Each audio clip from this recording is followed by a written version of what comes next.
When night falls, the darkness starts to speak.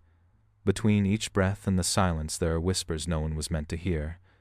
This is Night Whispers, where the dark has a story to tell.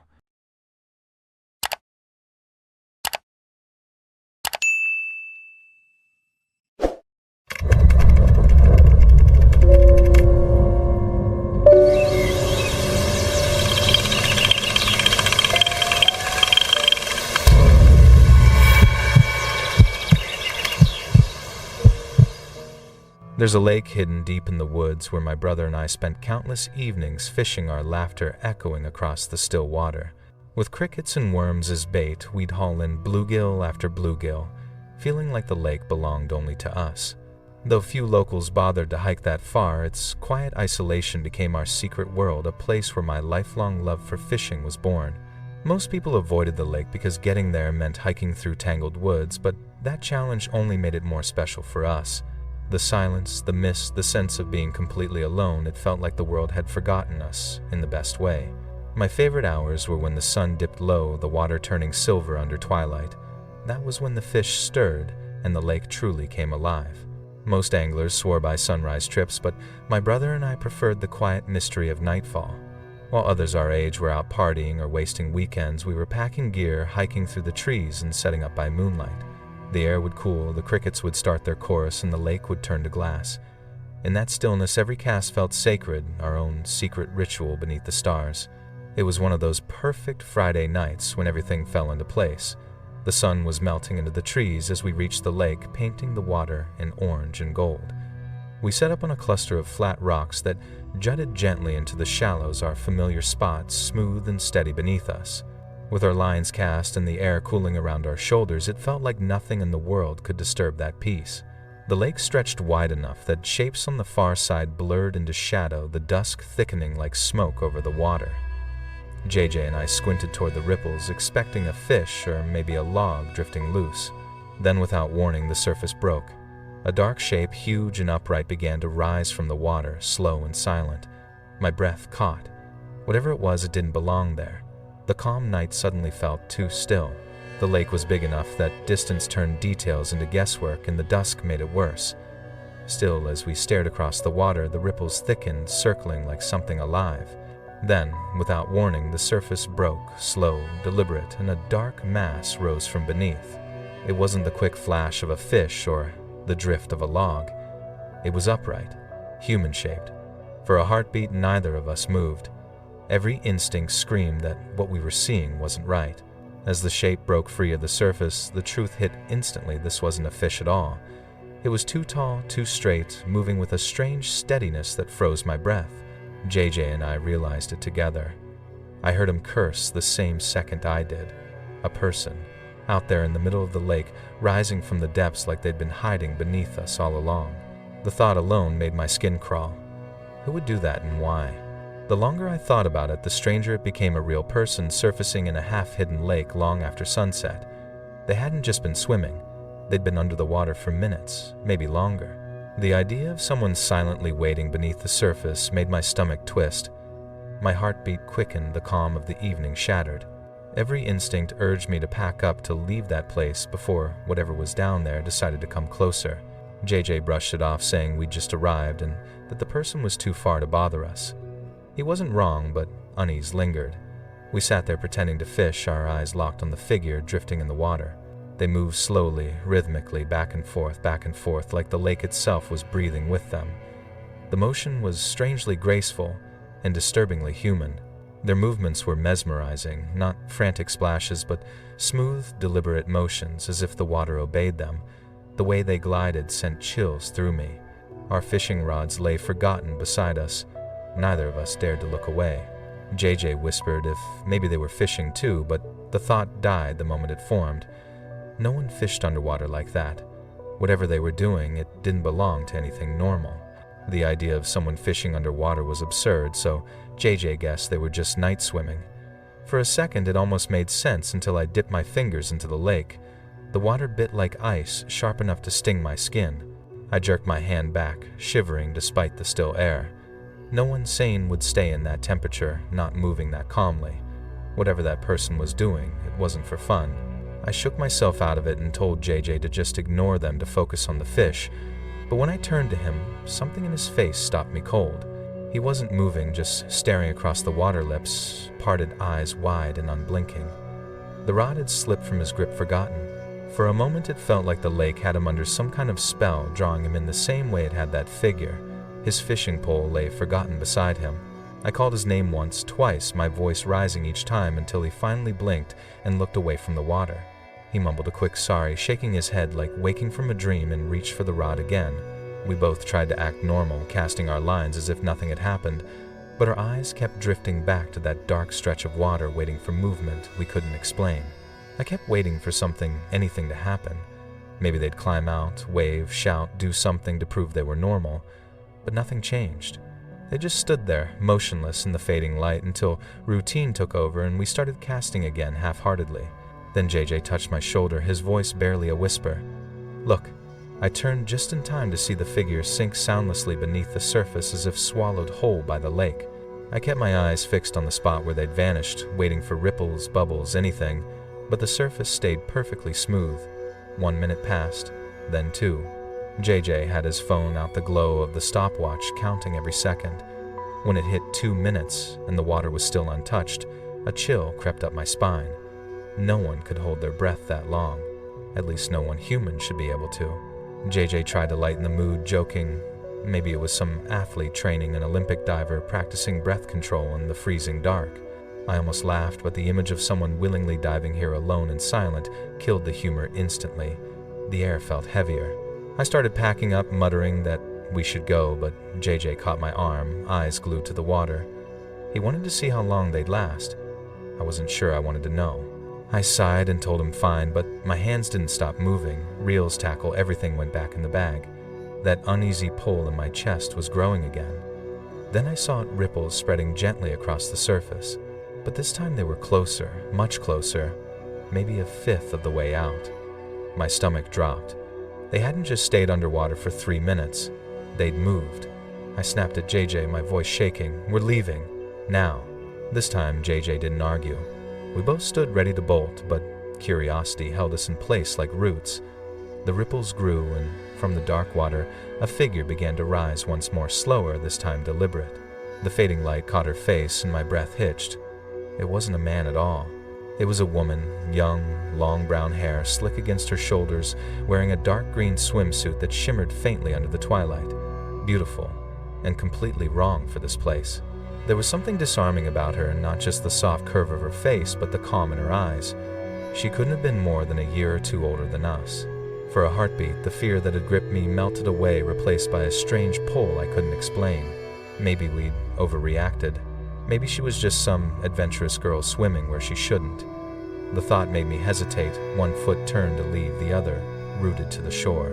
We stood frozen, unsure whether to run or wave, when she suddenly smiled, a teasing, confident smile that didn't match the situation at all. "Hi," she called out, her voice light, almost playful, as if she hadn't just emerged from an icy lake after 3 silent minutes underwater. Her tone was casual, too normal, and that made it worse. She moved with effortless grace, bobbing gently on the surface like she belonged there. It was unsettlingly beautiful to watch.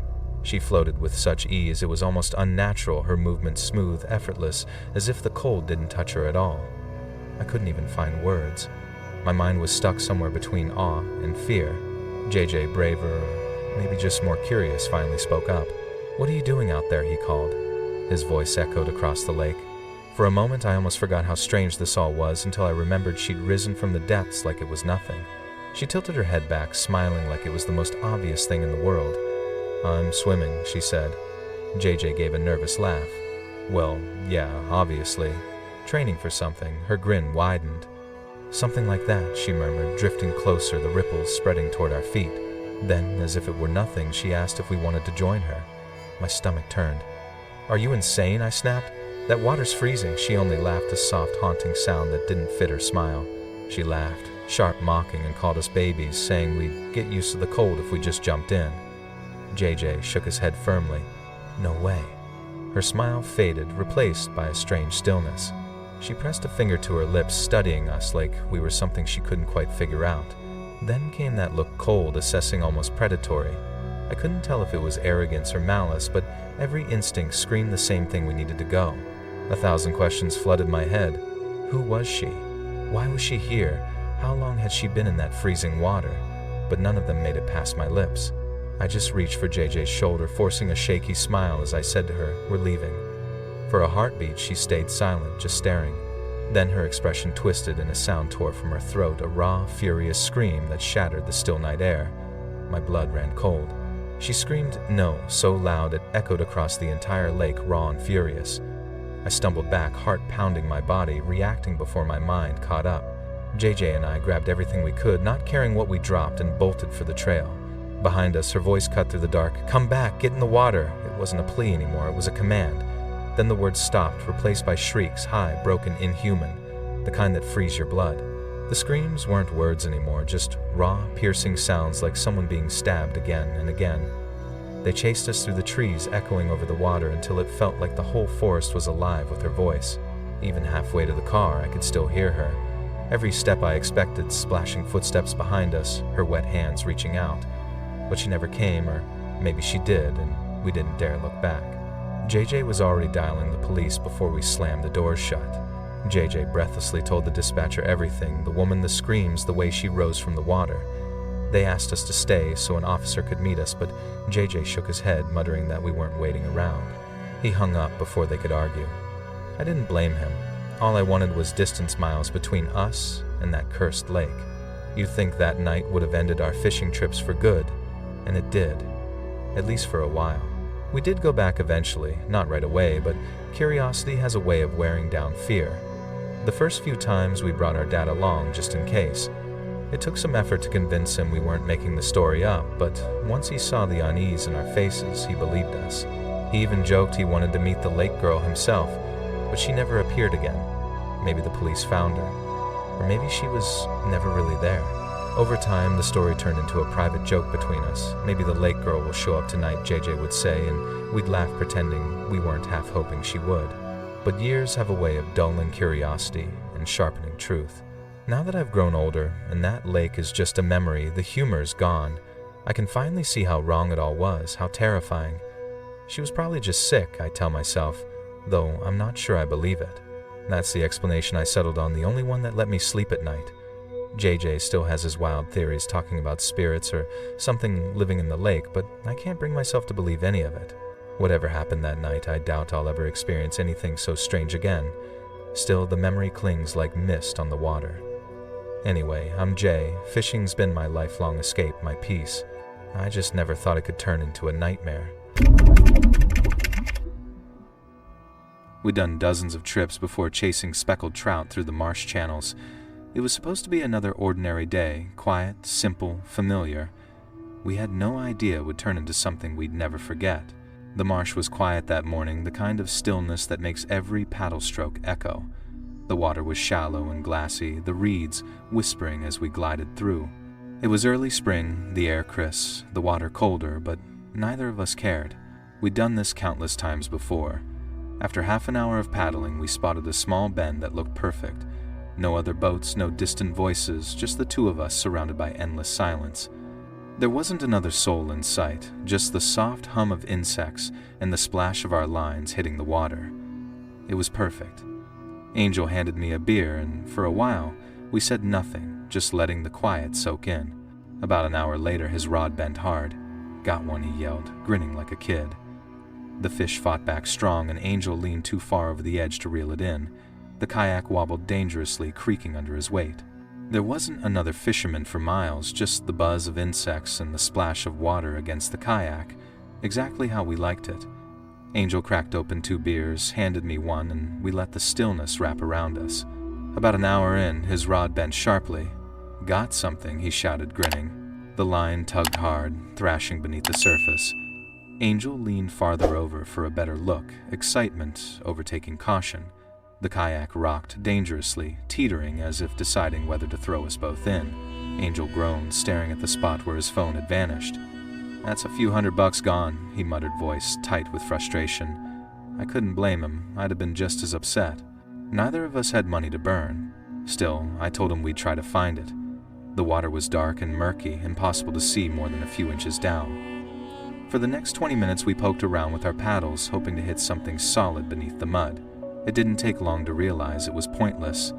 The marsh floor was a mess of mud and tangled weeds swallowing anything that touched it. Even though we'd both watched the phone sink, the more we searched, the less certain we were of where it had fallen. Every spot looked the same, dark, still endless. After a while I sighed and set the paddle down. "Forget it," I told Angel. "We're not finding it. Let's just try to enjoy what's left of the day." But Angel wasn't ready to give up. He shook his head stubbornly, muttering, "I'm not leaving without that phone." Before I could argue, he was already kicking off his shoes, rolling up his pants. The determination in his eyes was enough to stop me mid-sentence. He said he'd wade in and try feeling for it with his feet. Honestly, it didn't sound like the worst idea. At least he'd cover more ground than we did with the paddles. Still, something about it made my gut twist. The instant Angel stepped in, he gasped and cursed his breath, turning white in the chilly air. The water swallowed him up to his chest, deeper than I'd thought, maybe 4.5 feet, but he didn't hesitate. His teeth clenched, he started shuffling his feet slowly across the muddy bottom, trying to feel for anything solid. I watched from the kayak, shivering just from the sight of it, wondering how he could stand the cold long enough to even move. I sat in the kayak, tapping the paddle against my knee, my patience wearing thin. The cold was brutal. Even from where I sat, I could feel it in the air, and I knew Angel couldn't last much longer. "Come on, man," I muttered, half pleading for him to quit. Then it happened. Without warning, Angel shouted a sharp, startled cry that sliced through the quiet, and his whole body lurched forward, vanishing beneath the dark surface of the water. One moment Angel was there, waist-deep, steady, and the next he was gone. The water swallowed him in a single motion. At first I thought he'd just lost his footing on the slick mud, or maybe spotted his phone and dove after it.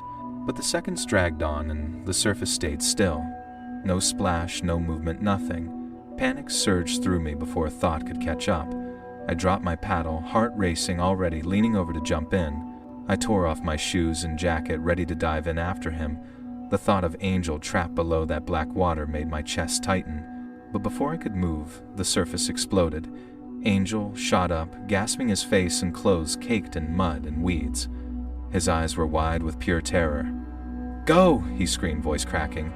"Get us out of here now!" I grabbed his arm, hauling him into the kayak, and we paddled like our lives depended on it. Maybe they did. Angel was trembling, his hands gripping the kayak's edge so tightly his knuckles turned white.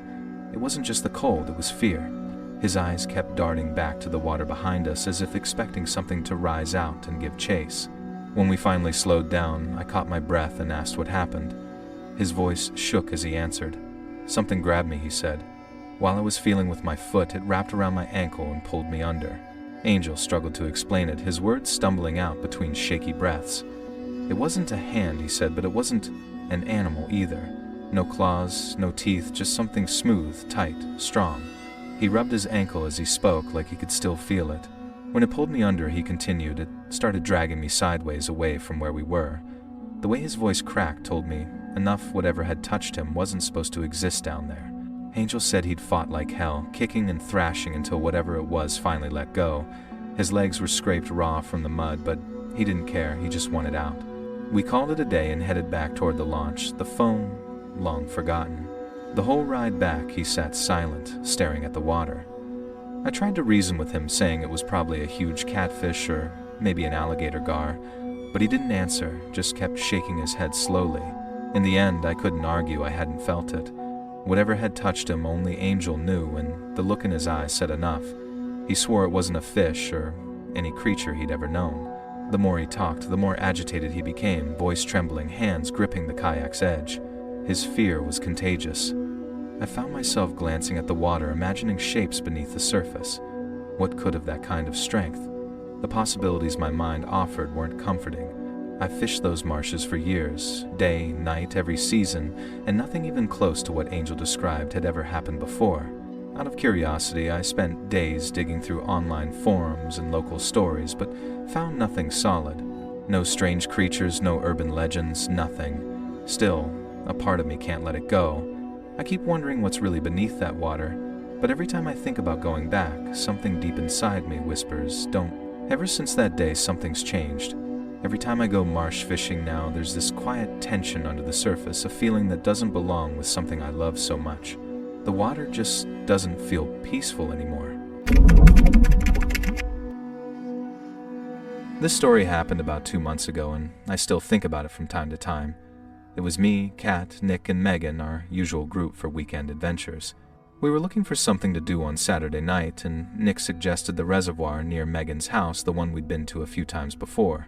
That reservoir had become a bit of a tradition for us, our go-to hangout spot whenever the weekend felt too long. Nick and I loved it for the fishing. The lake was stocked with bass, and we couldn't resist the challenge. Kat and Megan, on the other hand, were more interested in bringing a cooler and soaking up the evening air. They joked about maybe taking a swim if the mood struck, though none of us really expected them to. It was shaping up to be a perfect night. Megan lived way out in the sticks where streetlights faded into trees and crickets ruled the night. The reservoir was only about 10 minutes from her house, then a short walk through the woods behind her neighborhood. Technically, it was county property. The chain-link fence made that clear, plastered with no trespassing signs every few yards. But Megan had sliced a hole in it years ago, a hidden little gateway just big enough for us to slip through whenever we wanted a private night by the water. We always laughed about that fence hole, calling it our secret portal to the perfect hideaway. The reservoir wasn't big, more like a wide pond than a lake, but it had charm. Thick woods hugged 3 sides, their reflections rippling across the water while a narrow access road bordered the 4th. The water itself was crystal clear, catching every bit of light. Along one edge was a patch of pale sand, our usual setup, spot, part beach, part sanctuary, known only to us. We called it the beach, a funny name for a reservoir, but it fit. The sandy stretch and those flat, sun-warmed rocks made it the perfect place to lounge with a drink or cast a line. It was secluded enough that we could play music loud, laugh, and mess around without bothering anyone. By the time we slipped through the fence, the sun was already melting into the trees. Nick and I unpacked our rods out of habit, knowing we'd spend more time hanging out than fishing. The girls laid out a blanket near the water, cracking open their drinks and laughing about nothing in particular. The mood was easy, warm air, fading light, and just enough buzz to make everything feel perfect. I'll admit, I had a thing for Megan, and Nick was clearly into cats, so there was a quiet energy between us. Then mid-conversation, Kat froze, squinting toward the far side of the shore. "Hey," she said, lowering her can, "do you guys see that canoe over there?" We followed Kat's gaze, and sure enough, there it was, a canoe half hidden among the reeds, resting awkwardly near the water's edge. It looked out of place, tilted slightly as if it had drifted there on its own. The angle was strange, like someone had left it in a hurry. What really threw us off was how unfamiliar it seemed. We'd been coming here for over a year, dozens of times, and not once had any of us seen a canoe anywhere near this reservoir before. Nick and I exchanged a look, that familiar spark of curiosity neither of us could ignore. The canoe wasn't far, maybe a short walk down the bank, and we both knew we'd never stop wondering if we didn't check it out. The girls barely looked up from their drinks, waving us off with lazy smiles as the music played on, so we grabbed a flashlight and started down the shoreline. It only took about 3 minutes, but the closer we got, the quieter everything seemed to become. As we got closer, a strange unease crept in. The canoe wasn't abandoned, not really. It looked paused, like whoever had been there just stepped away for a moment. A fishing rod rested against the edge, its line still hanging in the water. Beside it, an open tackle box lay scattered with lures and hooks, and then I saw a half-eaten sandwich, still wrapped in plastic, sitting neatly on the seat. Everything looked too fresh, too recent, as if the owner could return any second. But what stopped me cold was the phone. It sat in the middle of the canoe screen, locked flashlight, still on its white beam cutting through the dimness like an eye staring back at us. I nudged Nick, whispering, "Who leaves their phone like that?" He shrugged, but I saw the unease in his face. The fishing rod, the tackle box, even the sandwich, all of that could be brushed off. But the phone. No one forgets a phone that's still shining in the dark. I tried to make sense of it. Maybe whoever was here heard us coming and bolted, scared of getting caught trespassing. That would explain the rush, but not the phone. No one in their right mind would abandon something that valuable, flashlight still on. I glanced at Nick. He met my eyes, equally unsettled. The air felt heavier, somehow the silence sharper. I know it sounds harmless now, but in that moment standing by that canoe, it was easily one of the eeriest things I'd ever seen. If you'd been there, you'd have felt it too, that uneasy sense that something just wasn't right. There was still enough daylight to see across the bank, so if anyone had been nearby, we would have spotted them easily. But the shoreline was empty, quiet, except for the soft lapping of water. Nick muttered, "That's weird," and I couldn't have agreed more. We took one last glance at the canoe before heading back toward the girls, ready to tell them what we'd stumbled across. As I told them what we'd seen, the open tackle box, the sandwich, the phone, that uneasy feeling only grew stronger. I glanced back toward the canoe and watched it rocking slowly, the faint ripples glinting in the fading light. Something about it felt wrong, like it didn't belong there, like it was waiting. We tossed around theories, a drunk fisherman, a prank, someone spooked by us, but none of them fit. The phone ruined every explanation. It just didn't make sense. Kat suddenly broke the uneasy silence, saying she wanted to leave, and honestly, I couldn't have agreed more. The longer we stood there, the heavier the air felt. We began hurriedly packing our things when Megan froze mid-motion, her eyes wide. "Oh my God," she whispered, pointing across the water. I turned to look, and my heart skipped. On the far side of the reservoir, half shrouded in the dim light, stood a person knee-deep in the water, motionless, and facing straight toward us. Even with the last traces of sunlight fading, I could make them out clearly, a tall silhouette holding something long, maybe a fishing rod or a stick. They weren't moving at all, not even a twitch. Just standing there, knee-deep in the water, staring straight at us. The realization hit hard. This person wasn't just there by chance. They had been watching us maybe the whole time we were at the canoe. That thought alone was enough to send a chill crawling down my spine. In an instant, the unease from before twisted into pure fear. That canoe, the phone, the silence, everything clicked into something far worse.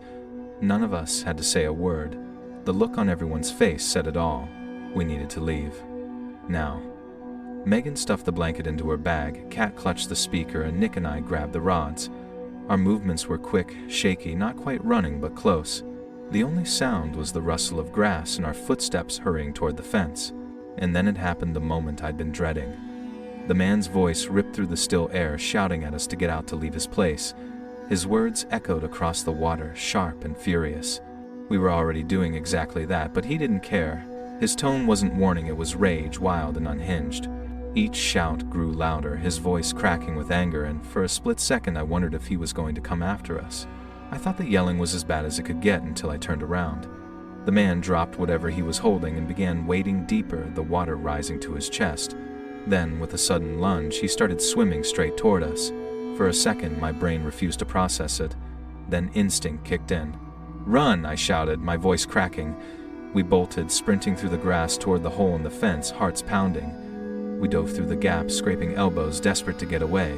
I was the last one through the fence, and as I crawled out, the sound of splashing echoed behind me, closer than I wanted to believe. My heart nearly stopped. I scrambled up, and we sprinted to the car, piling in and tearing down the road without a word. No one spoke until we reached Megan's driveway, where we finally exhaled. Kat was trembling, clutching her knees, while Nick whispered that everything was okay, but it wasn't working. Her eyes were still wide with fear. Kat was on the verge of tears, and honestly, I couldn't blame her. My hands were still shaking myself. None of us could make sense of it. I kept replaying the scene in my head, that man's screams, the phone, the canoe. Maybe he was the owner. But then, why was his canoe on the opposite side of the reservoir?